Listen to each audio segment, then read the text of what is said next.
हो आपके घर भी खुशियों का डेरा, जब जागो तभी सवेरा। आशा करती हूँ आप सभी खुश हैं, स्वस्थ हैं, मस्त हैं। Welcome to my YouTube channel create your own world, Meena Sagar. आजकल आपको 999 नंबर बहुत दिखाई दे रहा है। घर के अंदर, घर के बाहर, पड़ोस में, ऑफिस में, इवन किसी और के घर पर अगर आप गए हैं ना, तो उनके फ्लैट का नंबर भी आपको 9/99 मिल जाता है। मतलब किसी ना किसी वजह से आप 999 डे टू डे लाइफ में देख ही रहे हैं। अब कहीं अपने फ्रेंड सर्कल में खड़े हैं तो आपके आगे से ना 999 नंबर की गाड़ी बड़ी ही तेजी से निकलती चली जाती है। 10 लोगों के ग्रुप में किसी और को यह दिखाई नहीं दी और ना ही किसी और ने ऐसा कुछ नोटिस ही किया। 2 सेकंड के अंदर बस आपकी नज़र उस गाड़ी पर पड़ी और 999 नंबर वाली गाड़ी आपकी नज़रों के आगे से निकल गई। आपको तो रोज़ाना ही किसी न किसी वजह से 999 नंबर दिखाई दे ही रहा है। आप यह बात अपने किसी लव वन के साथ, किसी बिलोंगिंग के साथ शेयर भी करना चाहते हैं, पर कुछ सोच कर रुक जाते हैं।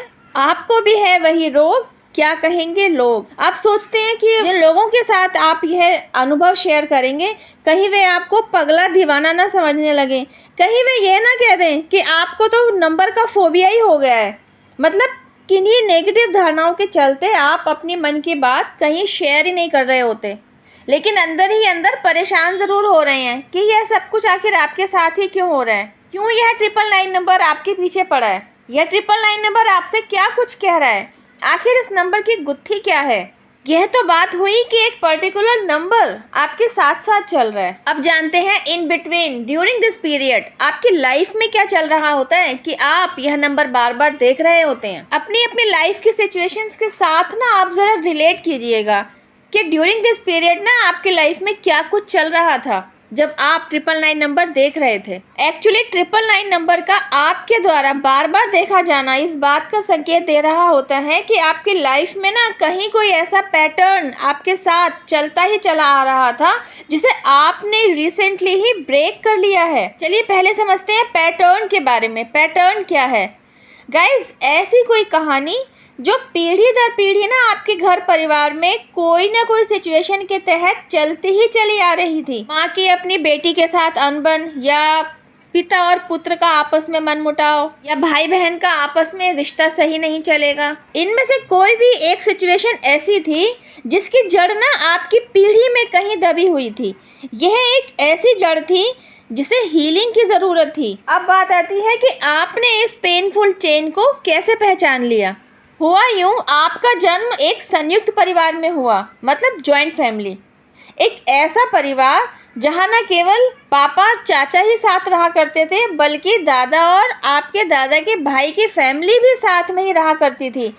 इसी वजह से आपके घर में ना यदा कदा आपके दादाजी अपनी और उनके पुरखों की बातें बताते ही रहा करते थे। उन्हीं कहानियों में से कहानी थी कि बेटे को बाप से प्यार नहीं मिला, उनसे सपोर्ट नहीं मिला। सपोर्ट और प्यार न मिलने के पीछे भी कई कहानियां हो सकती हैं।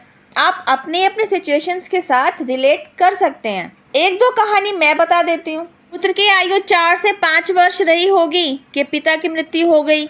इस वजह से उस बच्चे को अपने पिता का ना प्यार मिला, ना लाड दुलार मिला और ना ही उनका सपोर्ट मिला। किसी केस में टीन एज हो सकती है और किसी केस में कुछ और एज भी हो सकती है। किसी केस में पिता पुत्र के संबंध ही आपस में मधुर नहीं थे, उनके बीच में नो कम्युनिकेशन की सिचुएशन चल रही थी। वजह कुछ भी हो सकती है। बच्चा शरारती रहा होगा, बच्चा पढ़ाई लिखाई नहीं करता होगा, पिता की बात नहीं मानता होगा, कुछ भी। सेम सिचुएशन माँ और बेटी के केस में भी हो सकती है। बेटी अपनी माँ की बात नहीं सुनती थी, माँ का कहा नहीं मानती थी, सो एंड सो।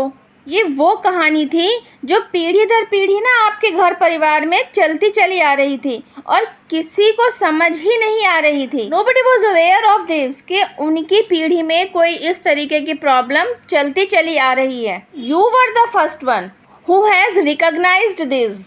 आपने इस चेन को ऑब्जर्व कर लिया। बात सिर्फ यही नहीं थी, मम्मी की तरफ से भी ना ब्लड लाइन पेन की चेन आपके द्वारा समझ ली गई थी। इस तरह कि आपकी नानी भी ना छोटे छोटे बच्चों को छोड़कर जल्दी ही स्वर्ग सिधार गई थी, जिसकी वजह से आपकी मम्मी को अपनी मम्मी का, मतलब उनकी मम्मी का प्यार और सपोर्ट नहीं मिला। कार्मिक साइकिल के चलते यही पेन ना आपकी ब्लड लाइन में भी आया और आपने इसको ऑब्जर्व कर लिया। अलग अलग सिचुएशंस के चलते ना हर बर्थ की लाइफ साइकिल में अलग अलग वजह बनती चली जा रही थी, लेकिन पेन यही था जो हर ब्लड लाइन में ना कैरी होता चला जा रहा था, क्योंकि जड़ ना कहीं पुरानी पीढ़ी से चलती चली आ रही थी, जिसके बारे में किसी को दूर दूर तक भी कोई अंदेशा नहीं था।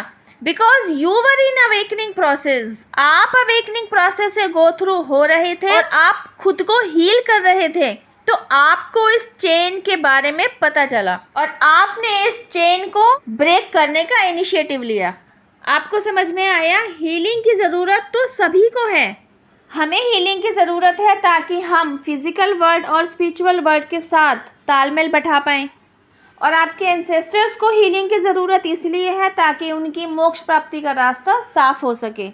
तो बस आपने अपने एंसेस्टर्स को हीलिंग सेंड करनी शुरू कर दी। इससे हुआ कि आपकी ब्लड लाइन ना हील होती चली गई।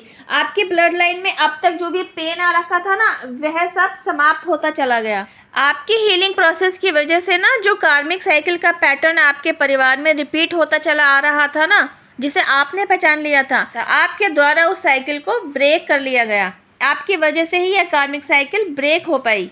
दिस वॉज द रीज़न कि आप 999 बार बार देख रहे थे, जिसका एंजेलिक मैसेज होता है आपकी लाइफ का एक कार्मिक पैटर्न की ये साइकिल ख़त्म हो गई है। आज के लाइफ में ना ज़्यादातर लोग किसी ना किसी प्रॉब्लम को फेस करता हुआ दिखेंगे, उस प्रॉब्लम से पार पाने की, उस प्रॉब्लम से ओवरकम करने की जिद्दोजहद में लगे हुए दिखेंगे, लेकिन कोई यह समझ ही नहीं पा रहा होता कि जिस प्रॉब्लम को आज वे फेस कर रहे हैं उसकी जड़, उसकी रूट कहीं उनकी पुरानी पीढ़ी में दब कर रह गई है, जहां हीलिंग की ज़रूरत है। और अगर उस रूट कॉज पर काम कर लिया जाए तो आगे की पीढ़ी, आपकी आगे आने वाली पीढ़ी सक्सेस, सुख, समृद्धि, मनी, अबंडेंस, प्रोस्पेरिटी को ही अपनी लाइफ में अचीव करेगी, क्योंकि आपने अपनी पीढ़ी के लिए कर्मा क्लेंजिंग किया, एक तरीके से डिवाइन वर्क में हाथ बटाया। तो आप डिवाइन की तरफ से और आपके एंसेस्टर्स की तरफ से ब्लेसिंग्स को रिसीव करने के पात्र भी बन गए, और अवेकन होते होते यूनिवर्स के साथ आपका बॉन्ड वैसे ही मजबूत बन गया होता है। आप एंजेलिक गाइडेंस और एंजेलिक प्रोटेक्शन भी रिसीव कर रहे होते हैं, तभी ना आपको एंजल नंबर 999 बार बार दिखाई दे रहा होता है। You can ask me any question related to this video. Stay blessed. Bye.